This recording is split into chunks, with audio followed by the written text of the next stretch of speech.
My name is Adam Nadeau. I'm the principal here at Rocketship Nashville Northeast Elementary.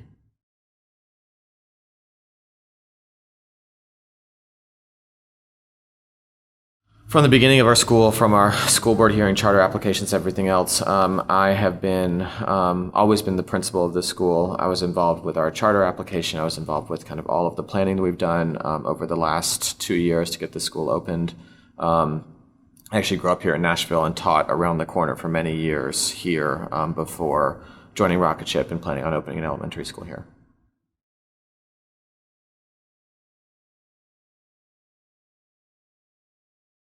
So my vision for Rocketship and for our school is that for every one of our graduates to really have three things done before they leave us. Number one, they need to be at grade level in their reading, confident in their writing, at grade level in math. So academically, they need to be on grade level and really successful there. Number two, they have to have the ability to advocate for themselves and others. And so their social emotional learning, their ability to resolve conflict, their ability to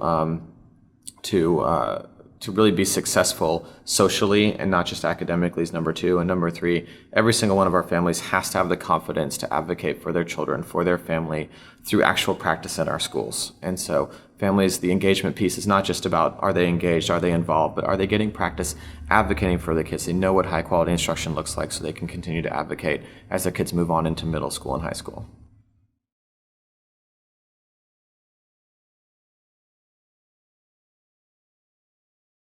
I mean, if we're going to see 100% of our kids at grade level before they leave us in fourth grade at reading and their writing and their math, a couple things have to happen. One is we have to have clarity on what that means. We have to have assessments that we believe in, assessments that we think are rigorous enough and are actually giving us accurate pictures. And we need everyone, teachers, students, families need to know where are they in relation to grade level and what is the plan for each child to get them where they need to be.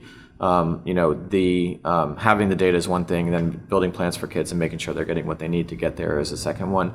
The fact is that if we're sending kids into middle school who are not at grade level in reading, then their chances of being successful in those middle schools is going to be affected. And so we need to make sure that we see 100% of our kids. And it starts with having assessments we believe in, having data-driven instruction, and then building personalized learning plans for kids that is actually going to fill those gaps in and get them caught up.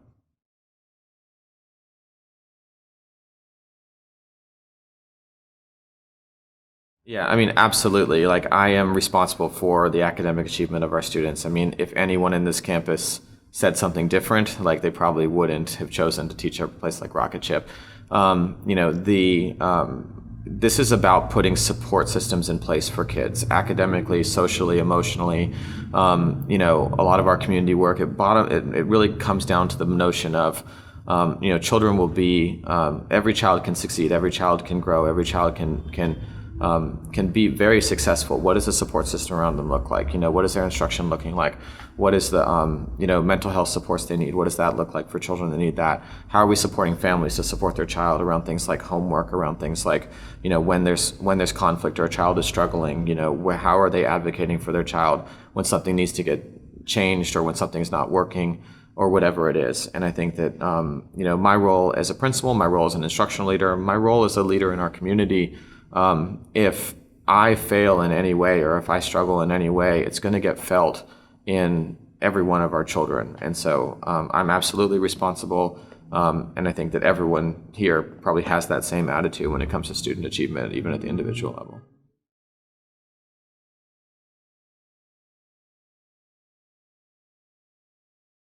Our academic expectations are very much about making sure that we know exactly what a student's ability level is. We know what their reading level is. We know what their writing level is. We know what they're working on right now. And then once we know that, I think we can fairly actually assess and make sure the students are doing their best work at all times. We very much want to create character in our students, that they have an identity. They know who they are as a student. They know who they are as a person and as a citizen.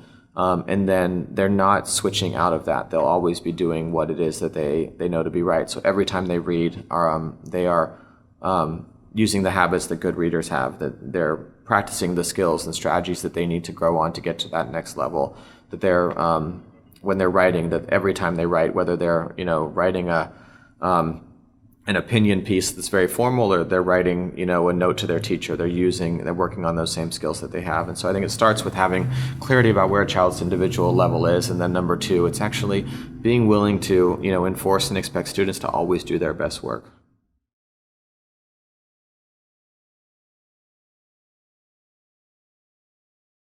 Student achievement comes from more than either of those things. I mean, I think that every child has the ability to learn. Every child has the intelligence they need. I mean, certain kids might have a penchant for something more than another, but the notion that there's something called natural intelligence that determines outcomes, I just simply don't believe in it.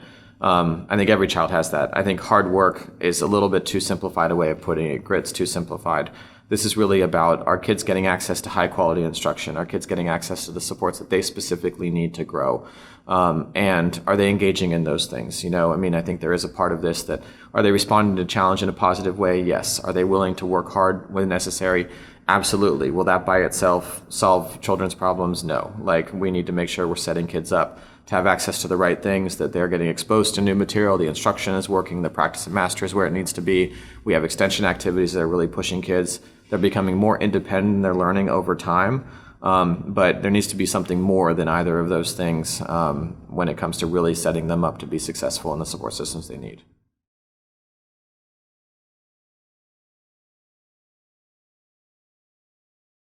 We track student achievement really closely. The data for us is really important. It should drive all of our instructional choices, from our small group schedule and frequency levels to how we're staying on our scope and sequence maps, to what curriculum and OLPs, for example, that we're choosing and using. We have 4 assessment cycles throughout the year, so roughly every 8 to 10 weeks. And then on top of that, we're doing formative assessments throughout it to make sure that both the instruction that we're actually giving is working, and that we know exactly what our kids need, what gaps exist, what scaffolds need to be in place, and all that kind of stuff. And then once every 8 to 10 weeks, we actually cancel school for a day on something called Day to Day. It's a chance for teachers to spend a day looking at data, planning from data, making sure that their individualized plans work for every single child, and that they know what they need to do for those next 8 to 10 weeks. They know what those kids are going to need to get.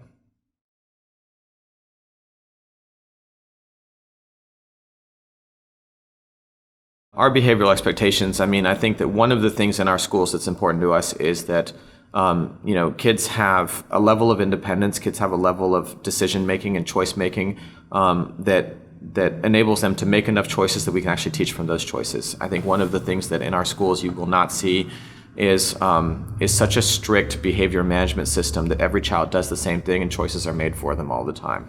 We want to push kids to be able to make choices, to be able to determine how they move through the day, and then we want to help them, when they make bad choices, understand what happened there and make a better choice the next time. We believe strongly in matched consequences and matched rewards, that if a child misbehaves or makes a mistake, the consequences match. They're not losing privileges for a week for talking in line, that there's a consequence for it, and then they're getting to practice that again to build that habit the next time. We have 4 core values: respect, responsibility, empathy, and persistence. Core values are the kind of things that should be true universally, but they're also a common language for us. And so trying to couch a lot of our conversations around behavior in our core values to make sure that kids are thinking about the effect that they have, their choices have on other people, and then taking responsibility for it, and then getting the chance to practice those things again to build better habits.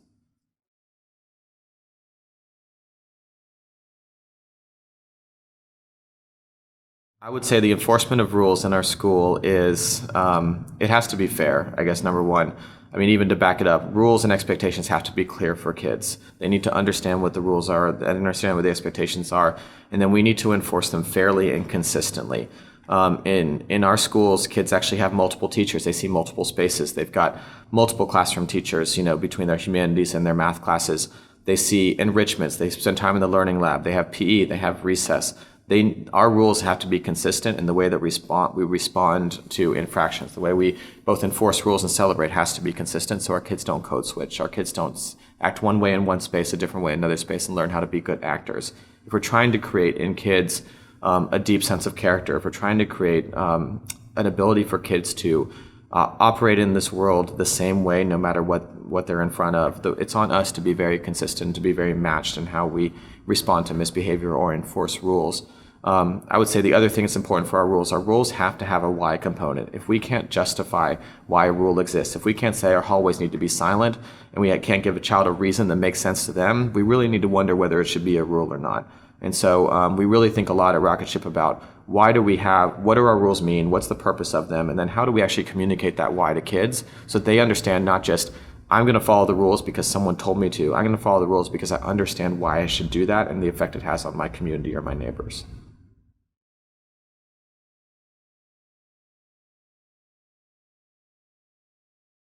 Rewarding good behavior, the role of celebration in our schools, it's a really important thing. I think it comes down to a couple things. One is that we need to be creative on how we reward. The notion that we always reward the same way, that if a child does something well, they always get the same thing. For any child, it's going to get old pretty fast. So number one, we need to be creative. Number two, we need to be committed to the same idea of matched rewards as we are for matched consequences.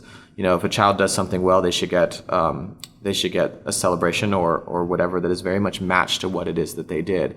Going overboard on rewards has the same danger of going overboard on consequences. The third thing I would say is we need to really be attuned to what our kids are motivated by. And I think, kids, no matter, where they grow up, no matter, really all kind of have some very similar motivators. And I think being aware of what those motivators are and tuning our celebration systems to really tie into some of those motivators. We pick core value rockets at launch in the morning, and it's a really big part of our morning routine, not only having a celebration, but doing a celebration publicly, having those celebrations tie back to our core values, and having actually kids and really kind of trying to teach the sense that we should be just as happy for our friends when they're successful than we're successful ourselves. And so really thinking through student motivators and really trying to tie our celebration systems back into those student motivators and our core values.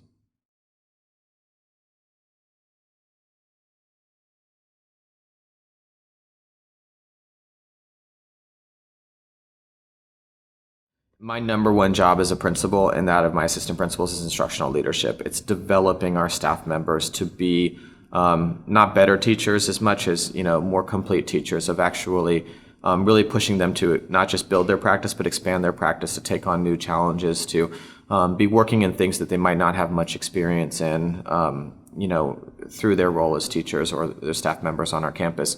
The way we approach this, and I think one of the interesting things we do at Rocketship, is we don't actually say that we have things like large group staff meetings, and that's called PD. We have staff meetings, but it's about alignment. I mean, we believe in individualized instruction for students because we understand that every student's at a different level.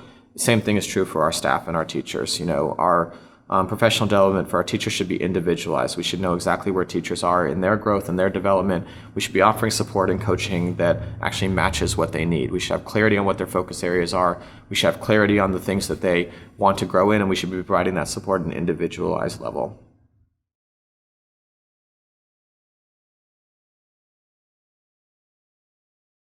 When we hire anyone, to fill a vacancy, when we open schools like this one, there's a couple critical things for us that have to be there. Number one, they have to believe what we believe in. They have to believe that every child can be successful. They have to believe that parents should be partners in a child's education and not some sort of nuisance or bother to their job or to their day. They have to have a commitment to the team around them. Having your own classroom can be very isolating, and we need to make sure that people have a commitment to the adults around them and not just to the kids around them. I think often when we find people that believe in the same things we believe in, then they turn out to be very successful teachers for us. And so really kind of going after folks that have the same sense of mission, believe in the same things we do, that's really where we start when we think about filling vacancies or filling out our staffs.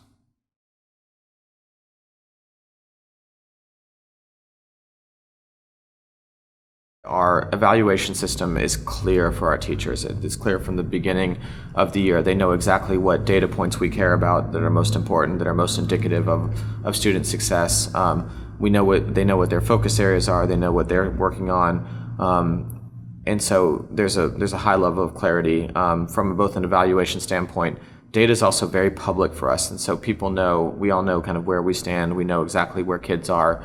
At multiple points throughout the year, so there's no surprises coming kind of at the end. I would say for us, evaluations, and progress monitoring and accountability, place is not just to call attention when things aren't working. This is a place for us to celebrate and value the hard work and the growth and the investment of time and energy that goes into this kind of stuff. And so our evaluations really have two parts. There's a database part, and then there's a part that really is about calling attention to all of the growth that's happening and celebrating all the great things that are going on.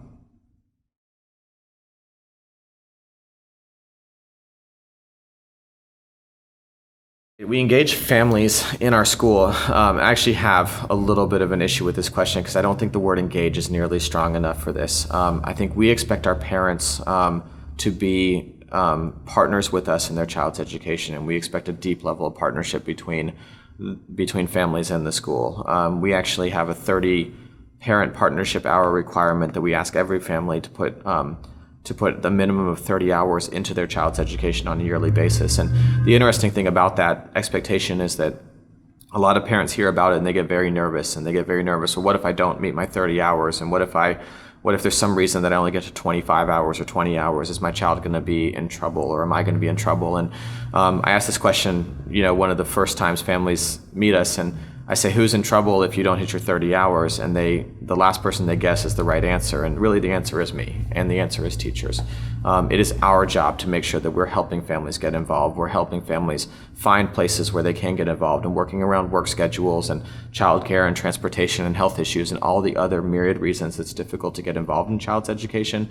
But to us, it's that important. We have to be putting the energy into it. And so we track this as a data point so that we can know who's involved, who isn't, so we know who to put the most outreach in and do the most problem solving with. But in our minds, if that partnership does not exist between parents and schools, kids will suffer in some way. They may be successful for a while, but we need to really be building these deep partnerships if our kids are going to reach their potential.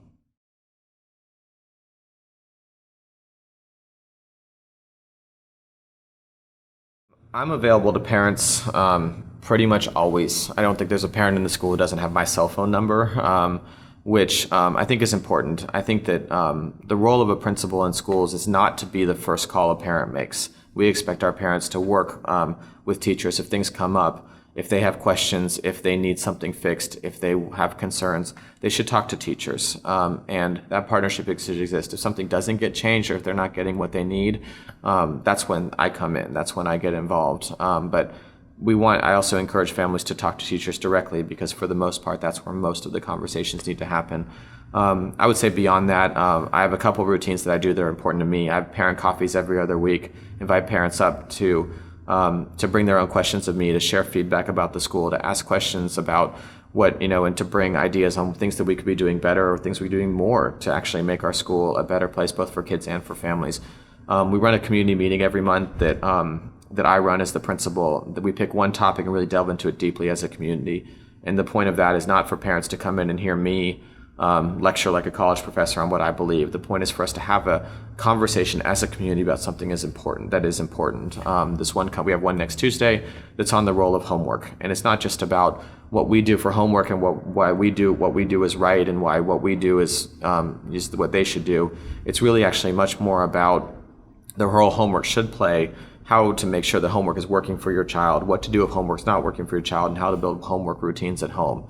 And so parents are going to be sharing things they do at home that work for them at home for homework so that other families can hear that as well. And so it's not really about, my role here in this conversation with families is not always to be the person with the answers. My role is the person sometimes that connects families to other families and kind of playing that role of connector much more so than the answers.